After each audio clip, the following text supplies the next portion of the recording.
Assalamualaikum warahmatullahi wabarakatuh. Kembali lagi dengan saya, Dr. Gigi Wawan. Nih, yang paling banyak sering terjadi.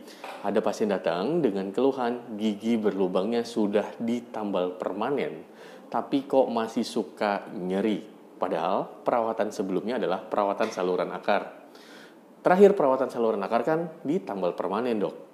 Tapi setelah 2 bulan, bahkan 3 bulan, setelah perawatan saluran akar tersebut dan ditambal permanen, justru kok masih sakit ya, dok? Ada yang kasusnya sama dengan seperti ini? Oke, pastikan simak videonya sampai akhir, jangan di-skip.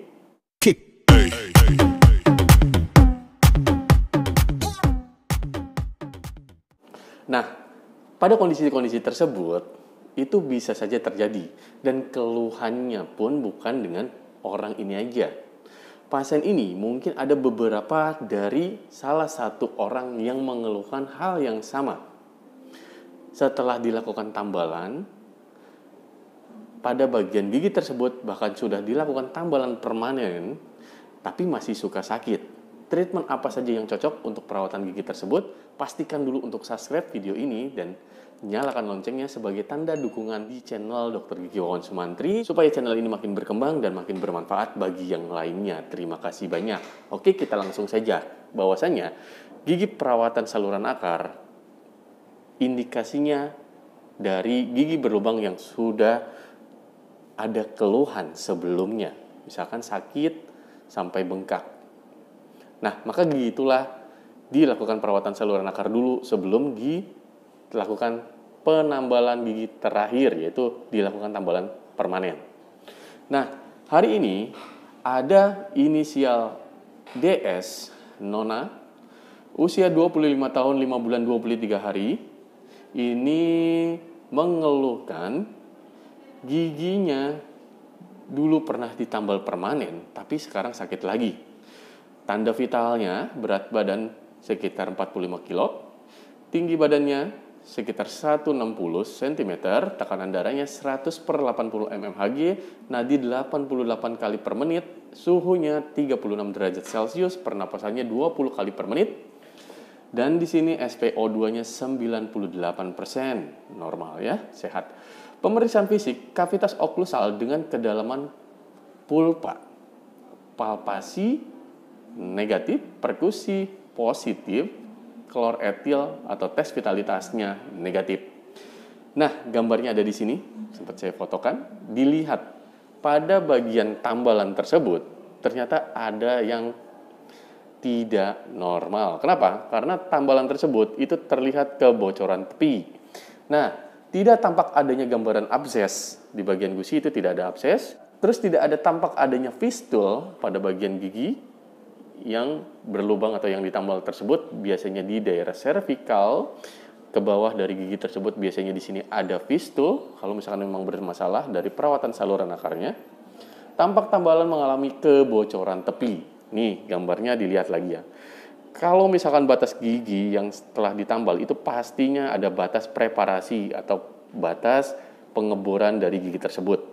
Terus ditambal. Nah, walaupun itu sifatnya permanen, gigi tersebut kan fungsinya sebagai pengunyahan. Oh ya, gigi ini diagnosanya gigi 16 ya, atau gigi 16 atau gigi geraham pertama kanan atas. Terus sebelum saya bicara dengan tata laksananya, saya jelaskan sebelumnya. Nah, perawatan saluran akar sebelumnya dilakukan dengan akar ganda.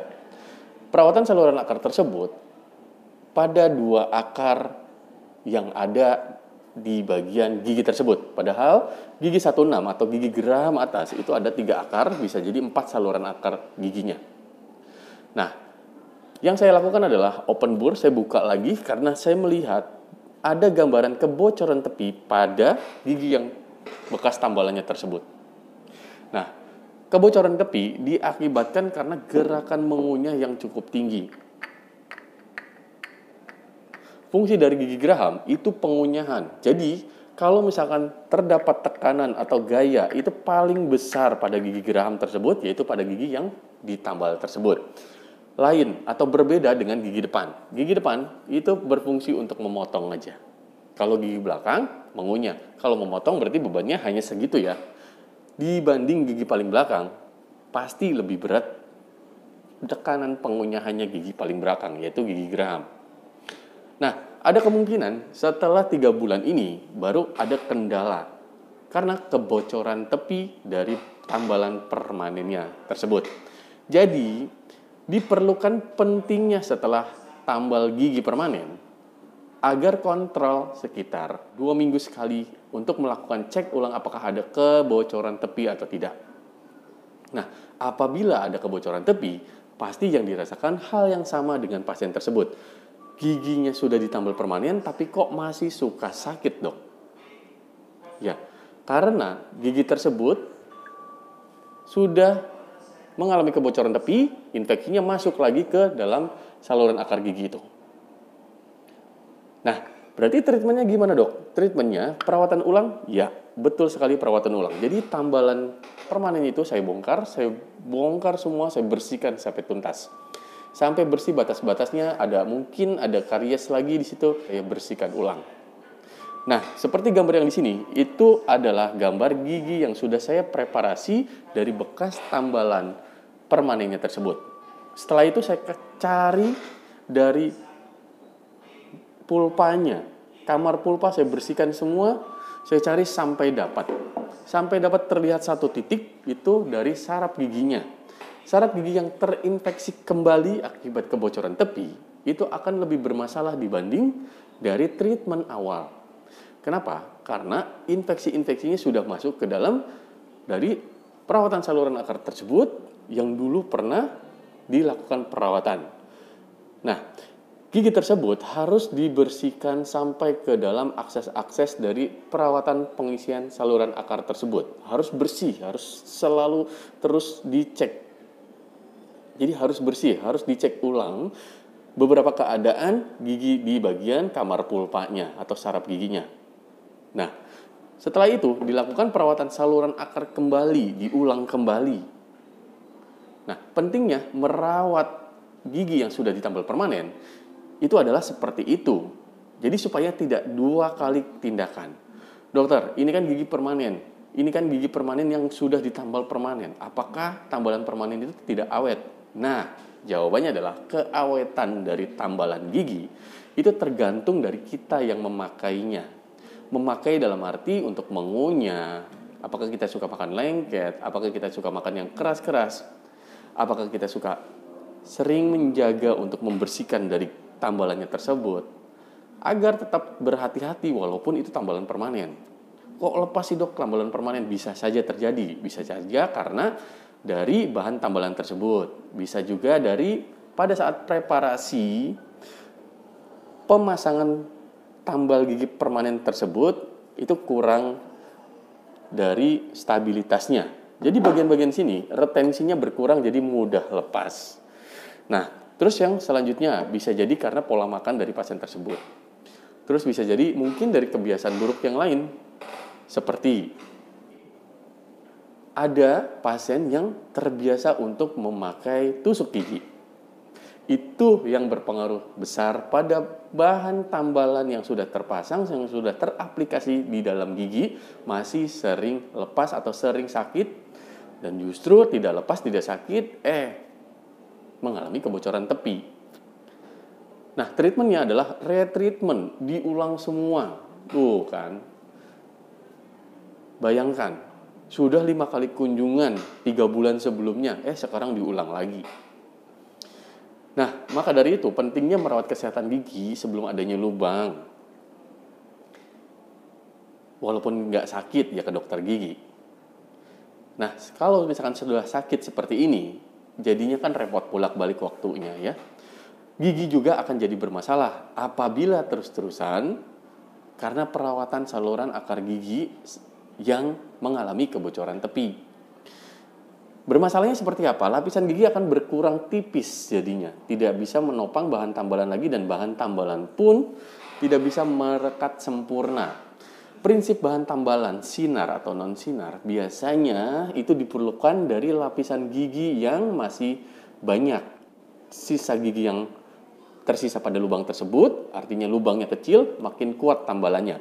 Tapi kalau misalkan lubangnya lebih besar, berarti kan lapisan-lapisannya lebih tipis. Maka itu tambalan apapun bisa cepat lepasnya. Begitu ya, perbedaan-perbedaannya harus dipahamin dulu. Nah, pada kasus ini saya lakukan open bore rimming peeling ulang, irigasi ulang, terus sampai bersih, dan saya tutup tambalan sementara lagi sebagai kunjungan awal dari perawatan saluran akar ulang atau retreatment. Nah, pastinya yang saya takutkan nanti ada rasa sakit kembali, jadi saya resepkan obat antibiotik. Karena di situ memang tidak ada gambaran fistul, cuman pada saat tes perkusi sepertinya sudah meluas, ada infeksi yang dicuriga udah masuk ke dalam tulang periodontal gitu. Dan saya kasih pereda rasa sakit dan pereda pembengkakan, mungkin dengan dosis yang ringan ya. Nah, obat-obat itulah yang diresepkan oleh dokter gigi yang khusus untuk pasien-pasien dengan kasus tersebut. Jadi ada pertanyaan seperti ini, dok, dengan obat yang pada saat saya kambuh kembali, saya minum obat dari mama saya, tapi kok nggak sembuh ya dok? Malah jadi bengkak-bengkak semua. Bengkak-bengkak apanya bu? Ini badannya, ini ya, kok saya ngerasa mukanya membulat ya? Nah, itu yang diminum adalah obat radang, anti radang yang terlalu banyak bisa membuat muka kita jadi moon face atau seperti bulan. Istilah yang diberikan untuk orang-orang yang banyak mengkonsumsi obat anti radang. Jadi hati-hati, kadang obat untuk orang lain pun berbeda, bukan sama persis dengan kasus kita. Kasus kita akan berbeda dengan kasus yang lain. Jadi saran dari keluarga, saran dari teman, minum obat ini aja nanti sembuh. Iya, bagi mereka. Tapi bagi kita belum tentu. Bisa jadi kita jadi malah bengkak wajahnya, bengkak tangannya. Bisa jadi kalau misalkan diminum kita jadinya gatal-gatal atau alergi. Maka dari itu kita harus berhati-hati untuk meminum obat treatment dokter gigi. Nah, akhirnya saya ganti semua dengan obat-obat yang cocok yang saya rekomendasikan. Terus kunjungan berikut laginya itu akan dilakukan cek ulang, dan pastinya saya rekomendasikan untuk foto ronsen. Foto ronsen dibutuhkan untuk melihat bagian akar gigi guna perawatan saluran akar ulang, untuk melihat apakah adanya peradangan di bawah akar gigi, digunakan untuk menentukan panjang kerja dari alat file untuk membersihkan saluran akar gigi tersebut. Jadi ronsen itu dibutuhkan ya, karena udah 2 kali. Dan sebelumnya, ronsen sebelumnya memang sudah ada, tapi itu kan kejadian foto pada sebelumnya 3 bulan yang lalu atau 4 bulan yang lalu. Nah, saya sarankan untuk foto ronsen ulang pada saat ini, karena kejadiannya berbeda, karena posisinya berbeda, karena infeksi yang terjadinya akan menjadikan gambaran foto ronsen itu berbeda pula. Nah, perawatan saluran akar ini bisa dilakukan dengan BPJS, asal kunjungan berkala 1 minggu sekali. Nah, nanti kunjungan itu akan direkomendasikan oleh dokter yang merawat di rumah sakit atau fasilitas tingkat lanjutan, yaitu rumah sakit. Kalau syarat untuk perawatan saluran akar pakai BPJS di rumah sakit, harus ada pengantar dari Vaskes 1, yaitu puskesmas atau klinik pertama, fasilitas kesehatan pertama.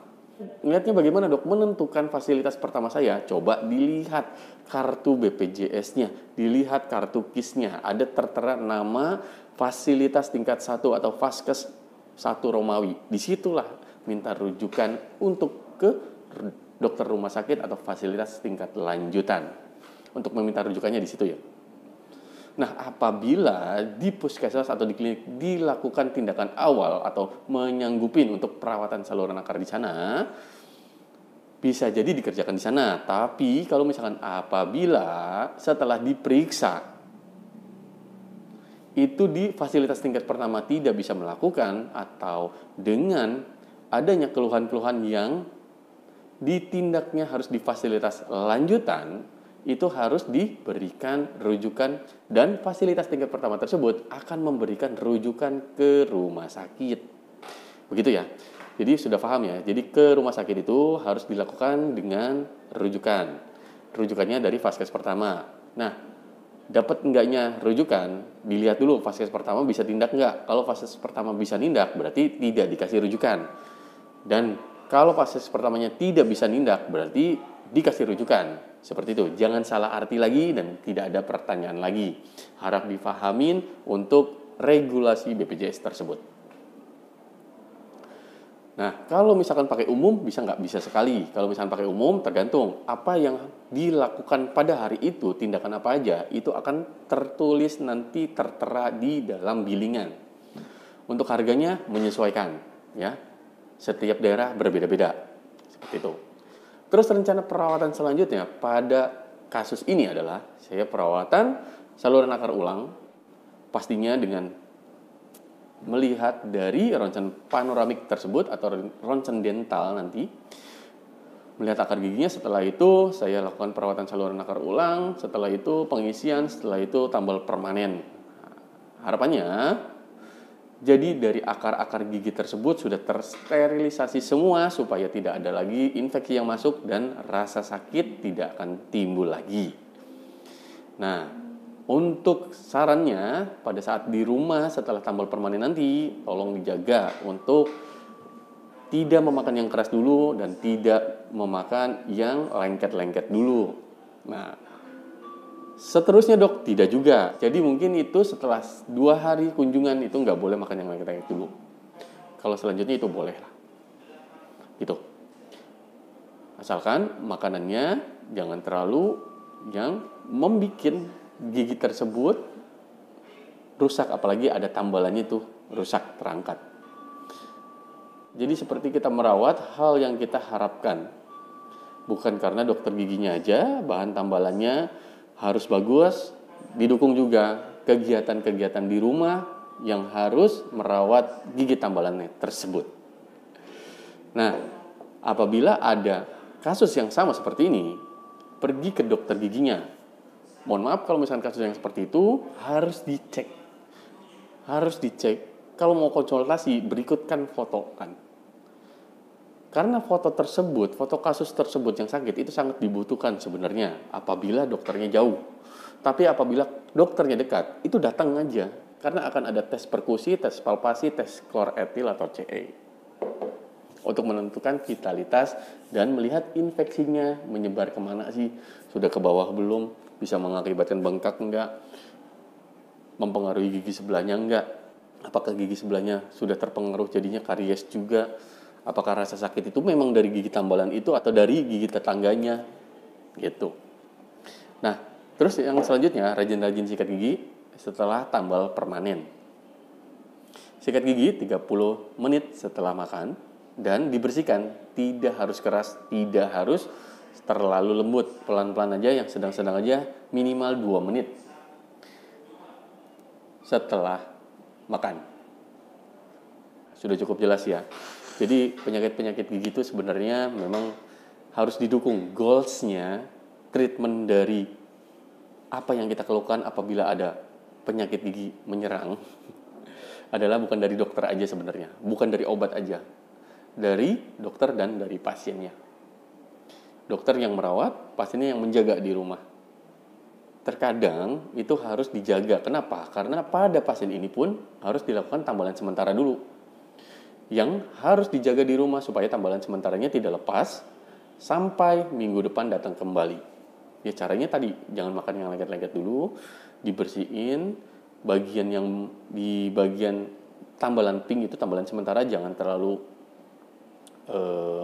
terluka atau digosok terus terlalu keras, jangan, nanti lepas juga, jangan seperti itu, biasa saja untuk gosoknya, untuk gerakan sikat giginya, gerakan normal ya, kanan kiri muter ya, untuk depan atas bawah seperti itu.